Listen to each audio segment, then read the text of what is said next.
Are veterans scamming the system by the hundreds of thousands? Are they getting benefits that they didn't deserve? Well, if you read the article in the October 6th edition of the Washington Post, you might believe so. An article came out the other day that basically said that VA disability benefits are easy to get, and because of that, millions of veterans are scamming the system and exaggerating their injuries or outright lying about the injuries so that they can get money from the government for life. But there's a lot more to it. This article has been making the rounds amongst those of us who do VA disability law, and actually this article first came to me from my father, who sent it my way and said, hey, check this article out. It talks about what it is you do for a living. So I read it, and I was pretty much disgusted because I found that the article was incredibly slanted. It did not present a nuanced view at all of what was going on, which is really disappointing from the Washington Post because it could have been a really good opportunity to do some great long-form journalism about the real problems at the VA. And don't get me wrong, right? I absolutely believe that there are veterans who are over-exaggerating their symptoms or lying about their symptoms. We know about this. We see it all the time. In fact, there's a lawsuit pending right now in North Carolina against a claims consultant company by a former employee of that claims consultant company that it was part of their standard operating procedure to encourage veterans to overinflate their symptoms and lie about things and issues that they didn't have. And you can look for that elsewhere in other videos. I haven't made a video on that particular lawsuit yet, but other folks in this space have. Unaccredited claims consultant, their name isn't on any paperwork anywhere. They are charging a multiple 5 times of what the veteran gets in an increase, and doing that by telling the veteran to fake symptoms. So yeah, it happens, right? We also see, and I've done videos on this too, about some really high profile fraud cases.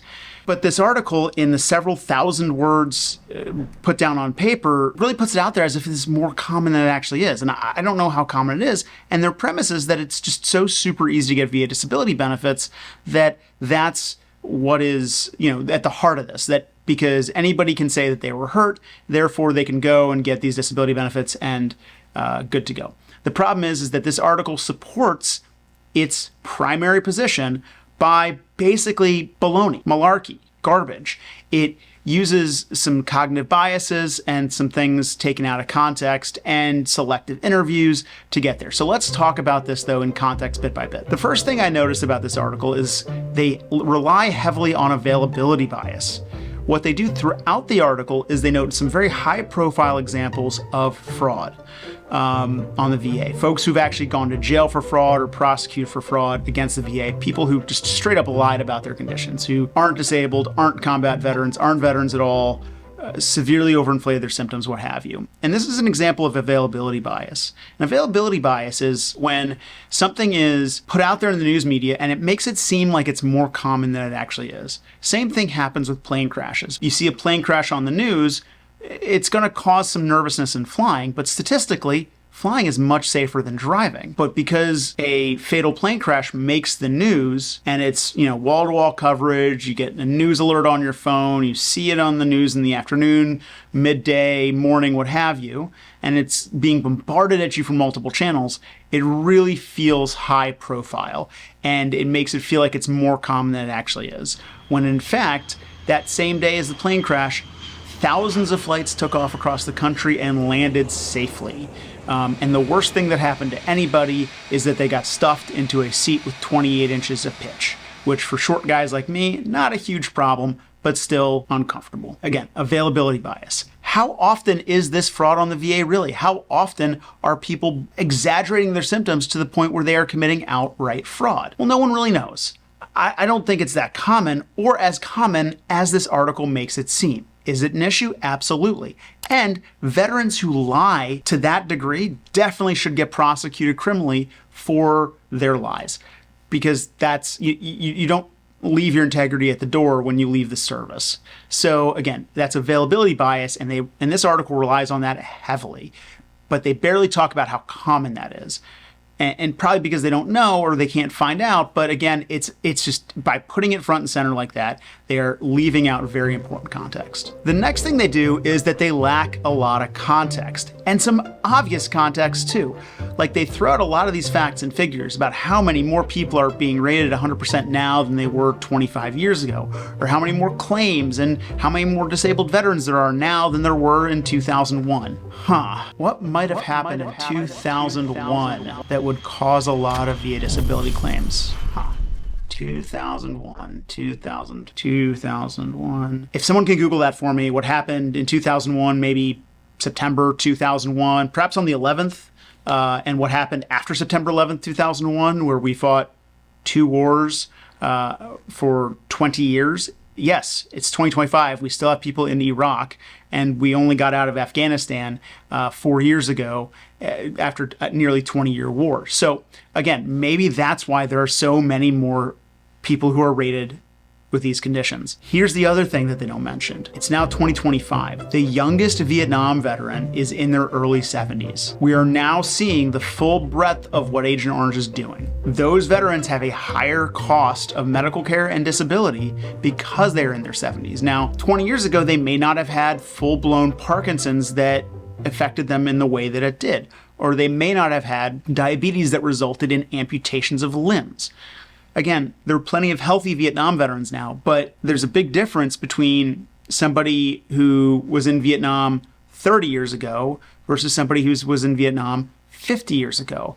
So again, we have a much higher percentage of the population that is incredibly ill. That's significant. And they note, though, wait, there are fewer veterans around now than there were 25 years ago.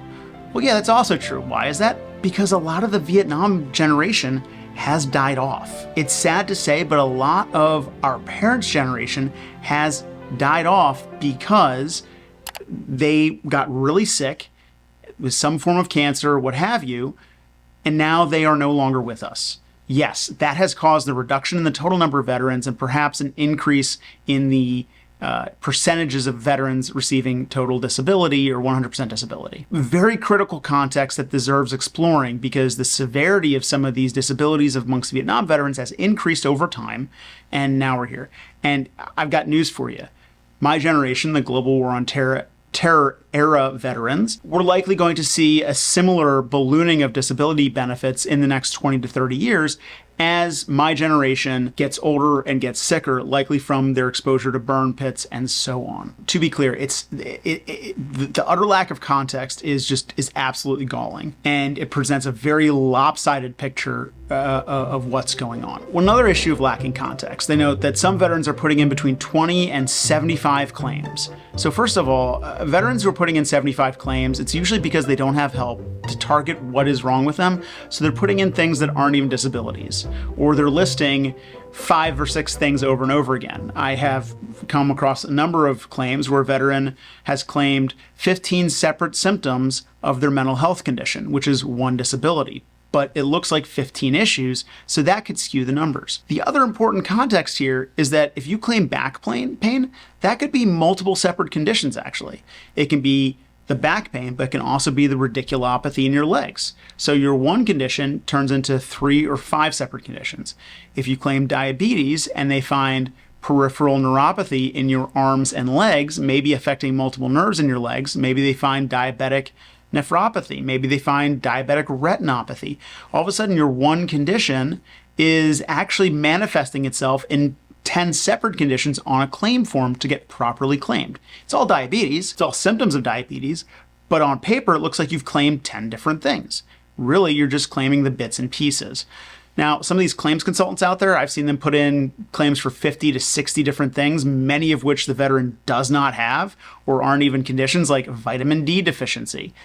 It's not a rateable condition, right?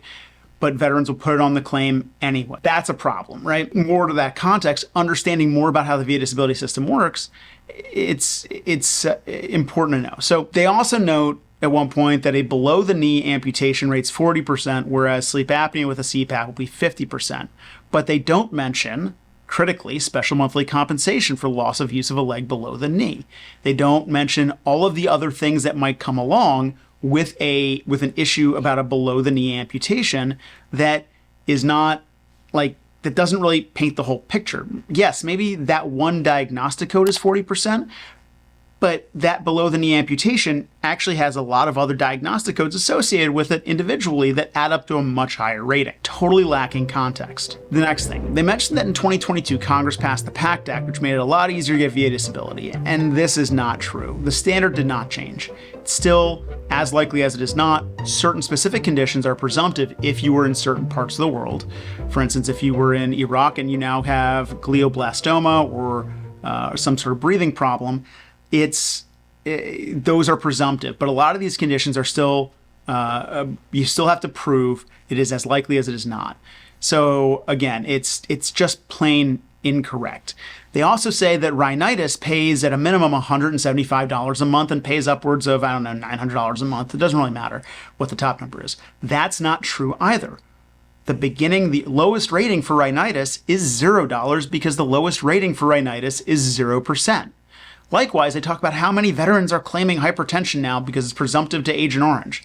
Well, guess what the average rating for hypertension is?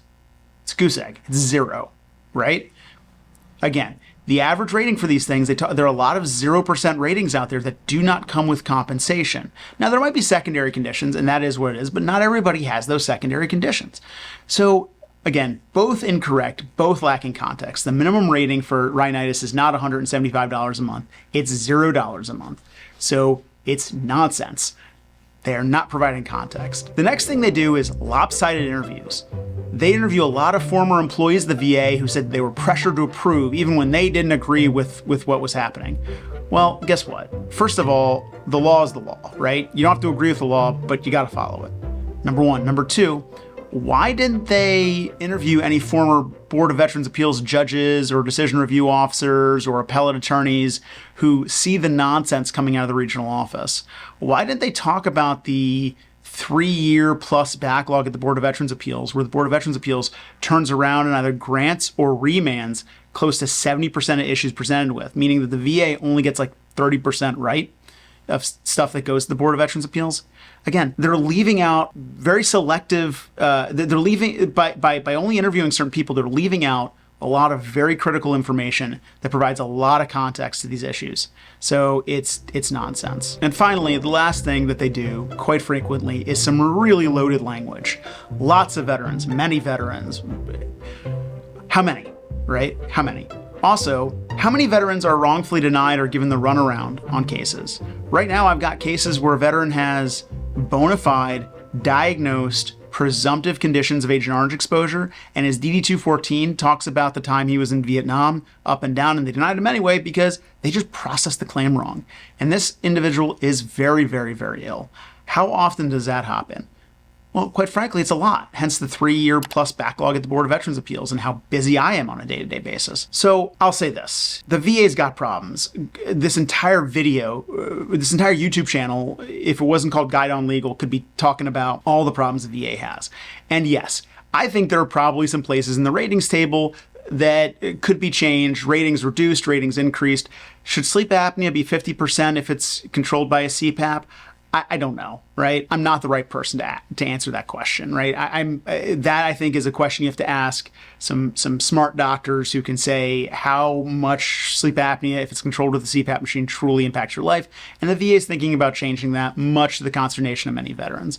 A lot of other places. I think there's a lot of other things the VA could do to improve the quality and accuracy of assessments, to prove that veterans are in fact disabled. But they use this idea that because there's not a record of treatment in service, there must not be anything wrong. And people are using buddy letters to prove things. Well, of course they are, because in service, you treat everything with Motrin. You don't go to the medic. You don't want to be put on profile. You don't want to be put on limited duty, because everyone wants to be a tough guy. That's the culture. And a lot of folks don't report anything until they get off of active duty because they don't want to be limited in what they do or limited in how they do their job while they are in. that does not mean that they don't have conditions. There are so many ways the VA can improve. And I'll even acknowledge this. I think there's a cultural problem amongst some veterans where it's treated as a free money system. No, VA disability is meant to compensate for injuries and illnesses incurred in service. So when folks, one of the folks listed in the article, VA Claims Academy, I have criticized him a bunch of times when he starts talking about certain claims as being gold mines because they pay out and they're hard for the VA to disprove. Guys, this is not a gold mine. That language is offensive to me because these are real disabilities and you shouldn't be claiming something you don't have. If you have it, you should absolutely be claiming it. But if you don't have it, it's not a gold mine that you can go after to get free money from the government. How prevalent is this problem? I don't know. I think that the overwhelming majority of veterans out there who have these lifelong injuries are legitimately injured from service, and they're doing this in good faith, and they're just trying to get the VA to fulfill the promise that was made to them when they raised their right hand and promised to serve this country and write this country a blank check, as we were told early on in training, in the amount of up to and including their life. Injuries happen. Some are permanent, some are not. The VA could be doing better across the board, both granting claims that need to be granted, denying claims that should be denied, no question about it. But this entire article is slanted, presents a misleading picture of what's really going on, and quite frankly, it's just, I don't want to say it's offensive, but it's a hit piece.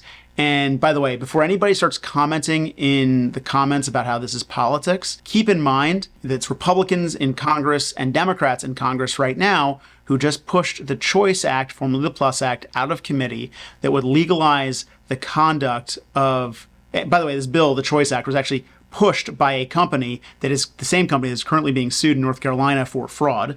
Again, it's bipartisan. This is a bipartisan issue. This isn't a left versus right issue. But just be wary that this article does not paint an accurate picture of what's going on. All right, I know this was a longer video, a little bit more rambling. I'm going to apologize to my producer, Curtis. He does great work. But until next time, take care.